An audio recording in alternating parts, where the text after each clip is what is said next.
Ok, e a gente já está de volta, né? Esse programa, quarta-feira, metade da semana, eu já fico assim eufórica, gente, na quarta-feira. Olha que coisa boa, né?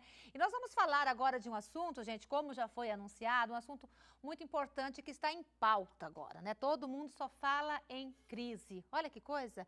Diz que tem gente que está se afogando na crise, diz que tem gente que está crescendo na crise. Então, eu vou conversar hoje com o Douglas Bácaro, que é economista, e a Luana Rossato, que é microempresária. Quero saber do Douglas e da Luana como que está acontecendo tudo isso neste momento tão que todo mundo se fala de crise. Douglas, nós estamos na pior, dizem as más línguas, não sei, ou boas línguas, que é a pior de todos os tempos. Eu penso que a pior é aquela que a gente está vivendo no momento, né?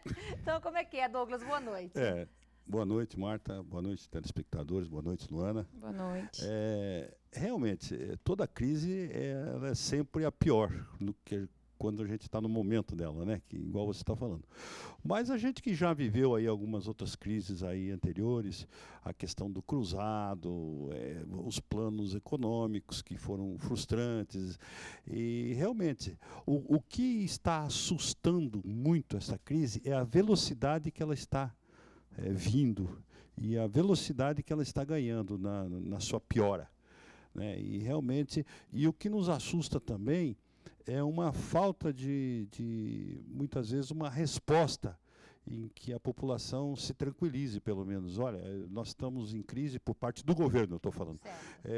Olha, nós estamos em crise, mas estamos tomando tais e tais e tais medidas, né? Vamos passar isso, vamos sofrer isso por um certo tempo e lá na frente nós vamos começar a recuperar, né? Você não vê assim uma perspectiva de que vai melhorar daqui para o final do ano, que o ano que vem vai ser melhor, nada disso? Não, pelo menos esse ano e o ano que vem, se estiver continuando do jeito que está aí, as atitudes, a não aprovação desses ajustes econômicos por parte do Congresso, o corte realmente que tem que ser feito por parte do governo. O governo está com a máquina muito pesada, inchada, isso tem que cortar mesmo, entendeu? O governo está muito grande para a gente aguentar ele nos impostos que nós pagamos, entendeu? Então, se não tiver ali a recuperação da confiabilidade, porque o que acontece, Marta? Quando é igual a gente, igual uma empresa, igual pessoas físicas, todos nós. A hora que a gente começa a dever na praça e começa a não pagar, dificilmente algumas pessoas vão confiar na gente para dar crédito, para negociar com a gente. Então, o caso do governo é a mesma coisa. Falta confiabilidade, né? Ninguém mais acredita, né, Douglas? É um problema sério. Né? O empresário não acreditando, ele não investe. O capital externo não veio para o país, porque há uma volatilidade muito grande, e isso todo mundo gera uma insegurança muito grande. Capitais indo embora, pessoas indo embora do Brasil, cabeças boas indo embora, investidores indo embora. Quer dizer, você cria um clima. Agora, nós já estivemos em situação semelhante a essa, numa situação que veio aos poucos na década de 80, quando nós tivemos a redemocratização, o país estava com uma inflação, nós chegamos a ter inflação aí de 80% ao mês. Crise não foi pior do que essa, Douglas? Olha, para quem viveu aquela crise, você lembra das maquininhas do supermercado? Sim, né? Quando a gente ficava, a gente pegava o salário nosso e corríamos no mercado para estocar a despensa, porque a gente não sabia o que ia comprar, era uma loucura. Você vendia uma propriedade, alguma coisa, você não queria ficar com o dinheiro na mão, porque aquilo lá no outro dia já não valia mais aquilo.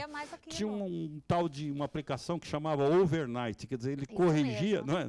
Então todo mundo ficava desesperado com aquilo lá para poder não perder o dinheiro que tinha. Então, realmente, era uma situação mais atípica, e eu acho que aquela ainda foi pior do que essa. Eu também, pelo que eu me lembro daquela época, era assim, o que você falou aí do óleo, do arroz, você ia no mercado hoje e você tinha que comprar um monte para aproveitar o preço daquele, porque no outro já era um outro valor, né? É verdade. E outra coisa, nós que vivemos naquela época, a gente sabe como vivendo a inflação. Agora, essa garotada nova que está aí no mercado, essa questão agora que estão trabalhando como empresários, como esse pessoal não sabe o que é inflação. Inflação, quando eu falo, é inflação de 50%, 60% ao mês. Eu estou falando ao mês. E a gente viveu isso tudo, gente. E aqueles dinheiros, você lembra que eles aumentavam, cortava zero, depois aumentava, aquilo era uma loucura. Você não sabia o valor que tinha a moeda. Douglas, quem que sofre mais com a crise? Sempre é o mais pobre. Mais pobre. É a classe média que paga a conta e o pobre que vai ser mais sacrificado, quer dizer, as classes menos favorecidas, porque você fala, mas eu não tenho. Não, perde o emprego para ver a situação que fica dentro de uma casa.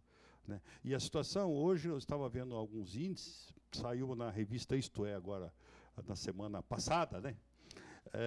Que 90 milhões de pessoas no Brasil foram consideradas por um estudo aí que estão na linha da pobreza.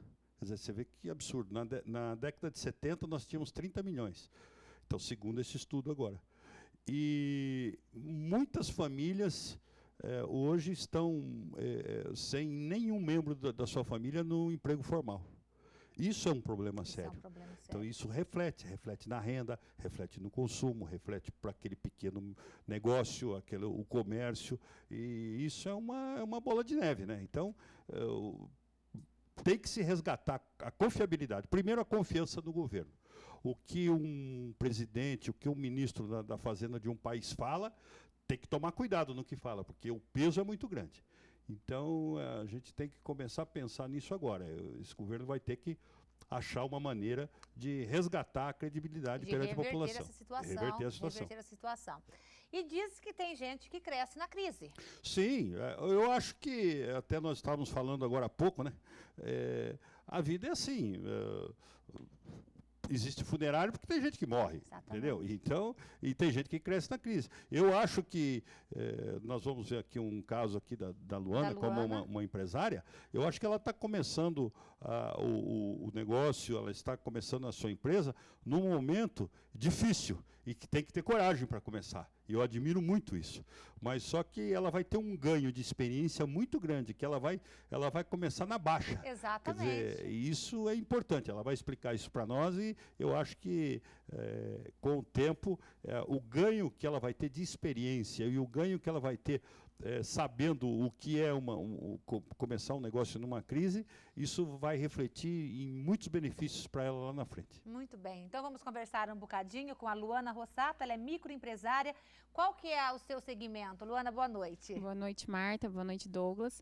Bom, nós atuamos no segmento de alimentação. Nós temos um café bar aqui em Moarama. Fazem 2 meses que nós abrimos. É o Melt Café Bar. Acho que talvez vocês já conheçam ou não. Dentro da crise, como é que foi isso? Na verdade, assim, eu acho que eu vou falar um pouco assim, em nome da nossa geração, né, que somos um pouco mais jovens e não passamos por uma crise antes.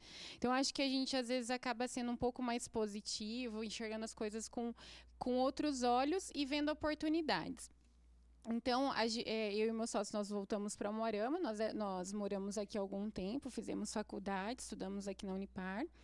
E fomos trabalhar fora, adquirimos experiência, estávamos em mercados diferentes do setor de alimentação e surgiu a oportunidade de voltarmos para cá. Tanto eu quanto ele gostaríamos de voltar e a gente viu que abrir um negócio seria uma oportunidade para estar aqui. Então, independente de crise ou não, fazer o que se quer e acreditar no que você quer fazer, eu acho que você consegue ir longe. É claro que a gente vai, assim como o Douglas falou, enfrentar dificuldades, que talvez se o país não estivesse em crise, se o governo não estivesse fazendo essas palhaçadas todas, a gente não iria enfrentar, mas eu acho que isso também vai agregar muito para nós quando a gente sair dessa crise. Então, a gente vai estar preparado, a gente já vai estar surrado, já vai saber como lidar. Tipo assim, gente, se eu nasci na crise, como é que eu não vou saber lidar com Justamente. ela, né? No nosso caso, não, né? Nós nascemos numa época, assim, que a crise já tinha passado e a gente viveu... Não, eu nasci, a empresa, no caso. Nasceu, justamente. A empresa nasceu na crise, Na crise, né? Como que eu não vou sobreviver fora dela, Exatamente. né? E assim, nesses 2 meses a gente pôde enxergar já a dificuldade para comprar produtos, porque está tudo absurdamente muito caro, e quando você coloca lá no ponto de venda para o consumidor final, você não pode repassar com todo o lucro que você gostaria em cima do produto, porque senão você não vai girar, você não vai vender. Então, isso tudo a gente já está vendo, já está adquirindo essa experiência, e eu acho que essa é a maior dificuldade agora, assim, é a compra e venda e ganhar tudo o que você precisava ganhar naquele produto que você acaba não conseguindo, e eu acho que isso até empresários com mais tempo de mercado sentem, né? Mas dizem, Douglas e Luana, que o mercado de comida, diz que é o único que menos sofre, que menos sofre, né?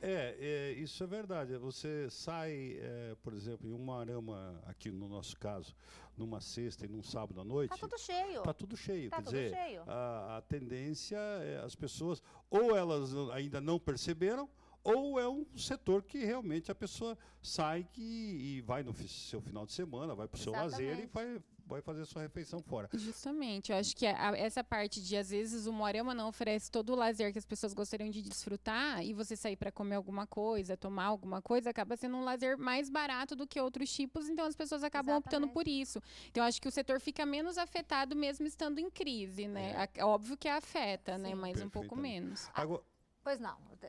Eu sei que você tem bastante coisa interessante para falar ainda, mas eu quero chamar o meu intervalo, porque a minha produção já deu um toque ali, que eu tenho que chamar o intervalo, e eu volto com vocês para dar sequência a essa conversa bem bacana, certo? Certo. Então, rapidinho, a gente está de volta.